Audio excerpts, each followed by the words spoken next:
Hello everyone, আসসালামু আলাইকুম। সবাই কেমন আছেন? আশা করি ভালো আছেন সবাই। সবাইকে জানাই শুভ সন্ধ্যা। আজকে ঘরোয়া পদ্ধতিতে মেনুইস রেসিপি নিয়ে এসেছি, দেখেন, আশা করি ভালো লাগবে। তো আমি এখানে গরম পানির মধ্যে 3টা ডিম হাফ বয়েল করে নিচ্ছি। আপনারা খুব অল্প সময়ে ঘরোয়া পদ্ধতিতে এই রেসিপিটি বানিয়ে ফেলতে পারেন। এখন আমি একটা চাটনির মাধ্যমে ডিমগুলো তুলে ফেলবো ব্লেন্ডার জারে। তো আমার পর্যায়ক্রমে ডিমটা তোলা হয়ে গেছে। এখন আমি 5 কোষ রসুন দিব, 3টি কাঁচামরিচ দিব, গোলমরিচের গুঁড়া দিব, সাদা কালো মিলিয়ে স্বাদ মতো লবণ দিয়ে দিব, স্বাদ মতো চিনি দিয়ে দিব, যে যেরকম মিষ্টি খান। 2 চামচ গুঁড়া দুধ দিয়ে দিব, একটা লেবুর এক স্লাইস দিয়ে দিলাম, দেন 3 টেবিল চামচ সরিষার তেল দিয়ে দিলাম। এখন আমি ব্লেন্ডার করে নিব। তো আমার ব্লেন্ডার করা শেষ, দেখেন কত সুন্দর প্লাবি হয়েছে মাশাআল্লাহ।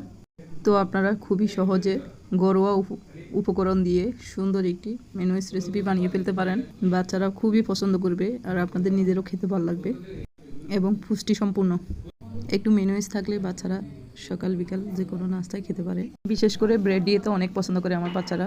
তো রেসিপিটি ভালো লাগলে একবার হলেও ট্রাই করবেন বাসায়। আর আমার ভিডিওটা ভালো লাগলে লাইক কমেন্ট শেয়ার করে দিবেন। অবশ্যই ফলো দিতে ভুলবেন না। আল্লাহ হাফেজ, আসসালামু আলাইকুম রহমতুল্লাহ।